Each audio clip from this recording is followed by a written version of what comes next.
প্রিয় অষ্টম শ্রেণীর ছাত্রছাত্রীরা, আজকে তোমাদের জন্য ইতিহাস পাঠ্য বই থেকে চতুর্থ অধ্যায় ঔপনিবেশিক অর্থনৈতিক চরিত্র এই অধ্যায় থেকে সেকেন্ড ইউনিট টেস্ট পরীক্ষার জন্য অর্থাৎ দ্বিতীয় পর্যায়ক্রমে মূল্যায়নের জন্য 2 নম্বর 3 নম্বর এবং 5 নম্বরের প্রশ্নগুলি নিয়ে আলোচনা করা হয়েছে এই ভিডিওটির মাধ্যমে।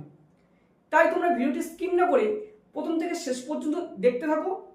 আর এইসব প্রশ্নের মধ্যে থেকে যদি তোমাদের কোনো প্রশ্নের উত্তর লিখতে অসুবিধা হয় তাহলে আমাকে কমেন্ট করে অবশ্যই জানিও। আমি একটি অন্য ভিডিওর মাধ্যমে তোমাদের উত্তরগুলো জানিয়ে দেবো। আর এই অধ্যায় থেকে শর্ট প্রশ্নের ভিডিওটি পেতে গেলে আমার এই চ্যানেল প্লেলিস্টে গিয়ে ক্লাস 8 হিস্ট্রি প্লেলিস্টটি ওপেন করলে তোমরা কিন্তু অন্যান্য ভিডিওগুলি অর্থাৎ শর্ট প্রশ্নের ভিডিওগুলি কিন্তু দেখতে পারবে। আজকের আলোচনা শুরু করছি। আর ভিডিওটি যদি একটু উপকারে লাগে তাহলে অবশ্যই লাইক শেয়ার কমেন্ট করে দিও আর সাবস্ক্রাইব করো যাতে এরকম নিত্য নতুন ভিডিও তোমরা পেতে থাকো। ঔপনিবেশিক অর্থনৈতিক চরিত্র। 1 নম্বর প্রশ্নটি হলো চিরস্থায়ী বন্দোবস্তের সুফল ও কুফলগুলি আলোচনা করো। প্রশ্ন মান 5।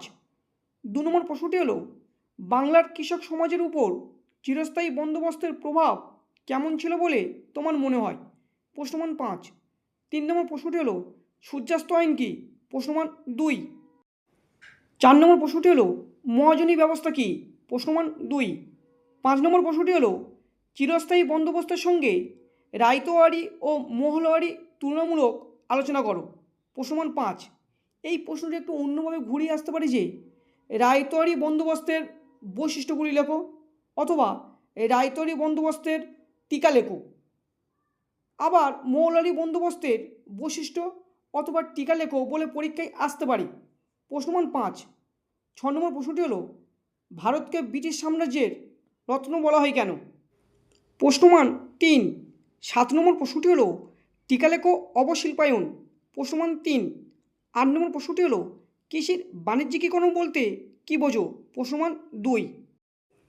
9 নম্বর প্রশ্নটি হলো দাক্ষিণাত্য হাঙ্গামা কেন হয়েছিল। প্রশ্ন মান 2।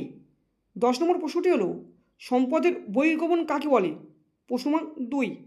11 নম্বর প্রশ্নটি হলো বাগিচা শিল্প বলতে কী বোঝো। প্রশ্ন মান 2।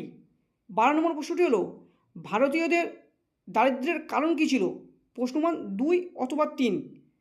13 নম্বর প্রশ্নটি হলো অর্থনীতির আধুনিকীকরণ বলতে কী বোঝো। প্রশ্ন মান 2। 14 নম্বর প্রশ্নটি হলো ভারতে কোম্পানির শাসন বিস্তারের প্রেক্ষিতে রেলপথ ও টেলিগ্রাফ ব্যবস্থার বিকাশের তুলনামূলক আলোচনা করো। প্রশ্ন মান 5।